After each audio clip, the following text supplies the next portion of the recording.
बिस्मिल्लाहिर्रहमानिर्रहीम। अस्सलाम वालेकुम नाज़रीन, मैं हूं अहमद फवाद और आप देखते हैं मुझे मेरे यूट्यूब चैनल और फेसबुक पेज पर। नाज़रीन, आज तारीख है 31 मार्च और दिन है जुमेरात का। अहम तफसीलात के साथ आज की इस व्लॉग में आपकी खिदमत में हाजिर हुआ हूं।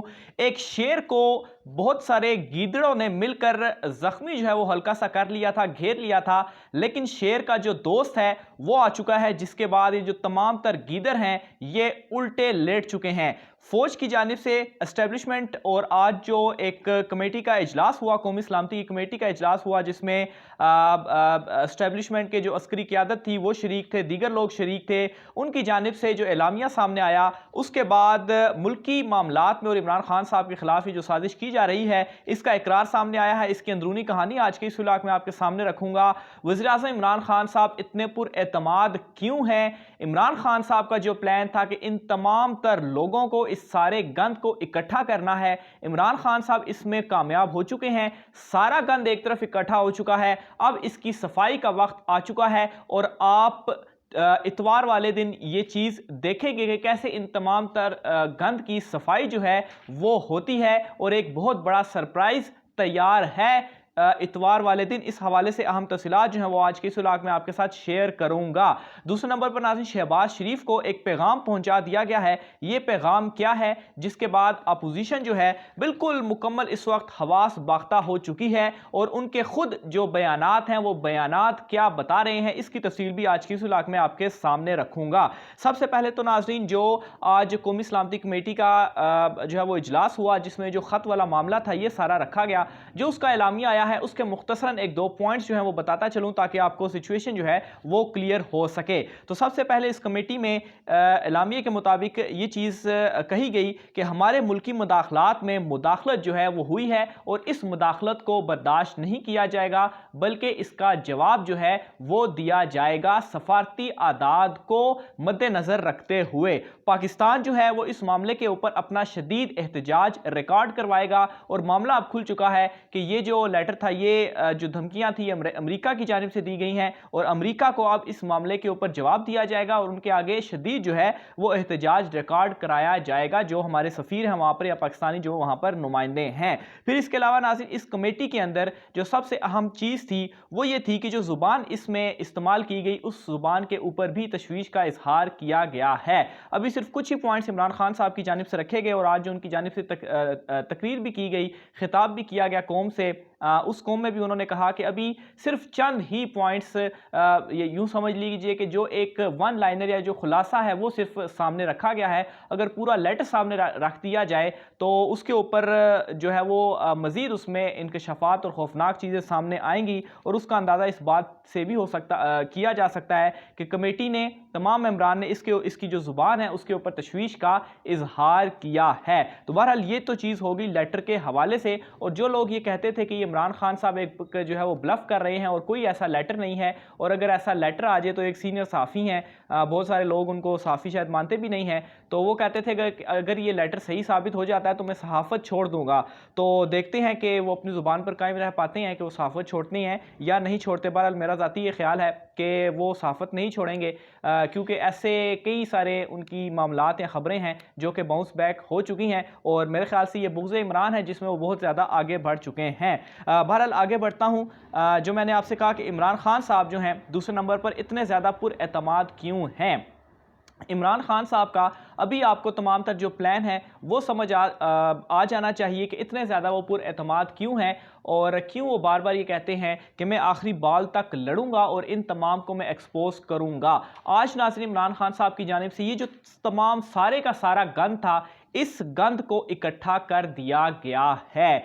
जो लोग उस दिन पार्लियामेंट में जाएंगे उन लोगों को सारे का सारा रिकॉर्ड सामने आएगा। माजी में कभी इस तरीके से नहीं हुआ। बहुत सारे लोग तो अभी एक्सपोज हो गए हैं, जिनमें MQM तो मुकम्मल तौर पर हो चुकी, जो अपोजिशन की सफ़ों से जाकर मिली। कुछ लोग और भी इत्तेहादी जो है वो जाकर मिले। फहमीदा मिर्ज़ा साहिबा जो है उनकी तारीफ़ यहाँ पर बनती है कि वो कप्तान के साथ खड़ी रहीं। इसके अलावा काफ लीग ने ब्लैकमेलिंग की, लेकिन अभी तक वो कप्तान के साथ ही खड़े हुए हैं, तो उनको कोई रियायत जो है वो मिल सकती है। मुनहरिफ अराकीन को भी जो है वो इमरान खान साहब ने एक्सपोज किया। तो प्लान ये था कि सारे का सारा जो गंद है इसको इकट्ठा करना है, साइड पे करना है और अब इसकी जो सफाई है उसका वक्त हो रहा है।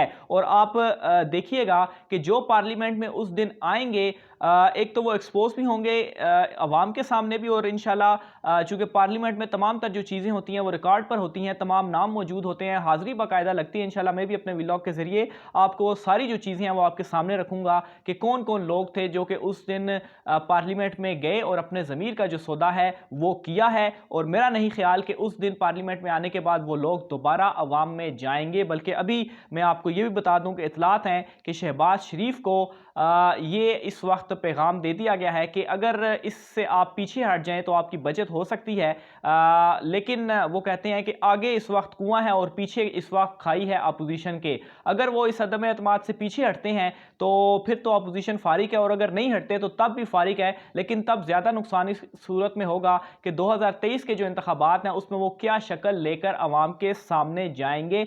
मुकम्मल तौर पर इस वक्त अपोजिशन जो है वो लेट चुकी है। उनको शुरू से ही खैर उनकी जो सारी प्लानिंग थी, जो उनके सारे पत्ते थे वो उन्होंने शो किए, लेकिन कप्तान ने ये कहा था कि ये नर्व्स का गेम है, ये आसाब का गेम है, और एट द एंड ये चीज़ प्रूव होती जा रही है कि ये वाकई नर्व्स का गेम था और इमरान खान साहब की जानिब से कितनी ज़बरदस्त तरीके से अपोजिशन को जो है वो फंसाया गया है। और अब वक्त है कि इस सारे गंद को जो है वो साफ किया जाए। ख्वाजा आसिफ साहब जो हैं उनकी जानिब से एक बयान जो है वो दिया जाता है, वो बयान मैं आपके सामने रखता हूं, और उसके बाद ये जो मजीद पत्ते हैं ये आपके सामने, या मजीद ये जो धुंधलापन है मजीद आपके सामने खुलता जाएगा, और आपको मालूम होगा कि ये जो साजिश अमेरिका की जानिब से की गई इसके ताने बाने वाकई इनसे मिलते हैं। तो ख्वाजा आसिफ साहब ये अपना बयान देते हैं कि अमेरिका के साथ अगर हम पंगा करते हैं या अमेरिका को हम एब्सोल्युटली नॉट कहते हैं, तो अमेरिका हमारे लिए ऐसे मसाइल खड़े कर सकता है कि हम तेल के लिए जो पैसे हैं वो भी नहीं दे सकेंगे। तो ये उनकी थिंकिंग है, ये उनका माइंडसेट है, जिसकी वजह से आज वो इकरार कर रहे हैं कि वो आज तक अमेरिका को एब्सोल्युटली नॉट क्यों नहीं कह पाए। दूसरे नंबर पर वो ये कहते हैं, जिसके ऊपर मुझे खुद बहुत ज़्यादा हैरानी हुई कि इतने ज़्यादा ये लोग गिर सकते हैं, वो कहते हैं कि अमेरिका वाहिद ताकत है कि जो हमारे लिए माशी मसाइल खड़े कर सकती है। अब ये देखें, ये नहीं कि आपका मतलब ये है कि अमेरिका अगर आपको पैसे नहीं देगा, आपको जो आप एड लेते हैं वो नहीं देगा, तो उसके बाद आप जिंदा नहीं रहेंगे और आपका मुल्क जो है वो तबाह हो जाएगा। और इमरान खान साहब ने इन तमाम तर चीज़ों को एब्सोल्युटली नॉट कहकर आपका जो मुल्क है उसको सही डायरेक्शन के अंदर जो है वो लगाया है। तो इस दो जुमलों के साथ आप आसानी के साथ ये चीज़ देख सकते हैं कि जो ताने बाने हैं वो कहां पर जाकर मिलते हैं। और वाकई जो इमरान खान साहब कह रहे थे, और हम भी ये जो मार्च का पूरा महीना गुजरा है, इस पूरे महीने में अपने वीलॉग के जरिए आपको बताते रहे हैं कि ये सिचुएशन इस वक्त है क्या। बहुत सारे हमारे नाज़रीन हमसे नाराज भी होते रहे कि मीडिया कुछ और चला रहा है, आप कुछ और खबरें दे रहे हैं। तो यहां पर नाज़रीन एक बात जो है वो मैं आपको वाजे करता चलूँ, आज फवाद चौधरी साहब की भी जानिब से ये बात की तस्दीक की गई कि मीडिया में भी कुछ बड़े सहाफ़ी ऐसे हैं जो कि इस प्रोपेगेंडे में इन्वॉल्व हैं। तो जो टीवी चैनल्स हैं उन्होंने इमरान खान के अगेंस्ट बहुत ज़्यादा जो प्रोपेगेंडा है वो आप अगर ख़ुद भी मॉनिटर करें टीवी चैनल्स को, आप जियो न्यूज़ को लगा लें और इसका कंपेयर आप किसी और चैनल के साथ कर लें, या जो बाद में उनकी खबरें बाउंस बैक होती हैं उन चीज़ों को आप कंपेयर कर लें, या अगर आप जो वो खबरें नशर करते हैं उनकी आप एंगलिंग देख लें, फ्रेमिंग देख लें, किस तरीके से वो नशर कर रहे हैं, तो आपको खुद ब खुद अंदाज़ा हो जाएगा कि कौन इस वक्त क्या कर रहा है। इस प्लेटफॉर्म के ऊपर हमारी कोशिश ये होती है कि आपको दुरुस्त हकायक के साथ दोनों तरफ की जो तस्वीर है और जो चीज़ें नहीं दिखाई जा रही इस वक्त, वो चीज़ आपके सामने रखी जाए। इस वक्त तमाम तर जो सिचुएशन मैंने आपके सामने रखी है कि इमरान खान साहब ने गंद इकट्ठा कर दिया है सारा, इतवार वाले दिन ये सारा जो गंद है खुद ब खुद एक जगह पर जमा हो जाएगा और उसके बाद इनकी सफाई का वक्त जो है वो आ गया है और इंशाल्लाह इनकी सफाई भी होती रहेगी। और ख़ास तौर पर आज जो इमरान खान साहब की जानिब से जो खिताब भी किया, आप देखें क्या ज़बरदस्त एक बॉडी लैंग्वेज से भी बहुत सारे लोग जो हैं वो उससे ऑब्जर्व कर लेते हैं कि इस वक्त कितना उनके ऊपर प्रेशर है।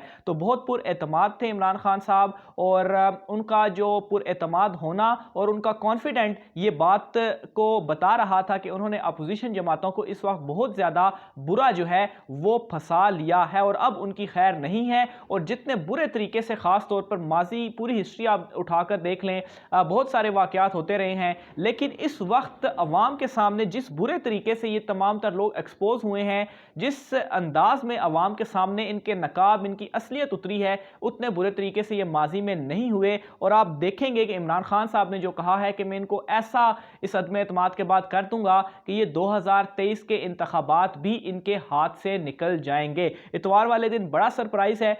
और ये सारे के सारे जो लोग हैं, अदम एतमाद तो मैं पहले आपसे कह चुका हूं, आज भी जो पार्लियामेंट में ये जो कहते हैं कि हमारी 190 से ज़्यादा तादाद थी, 174 लोग आज मौजूद थे पार्लियामेंट हाउस के अंदर।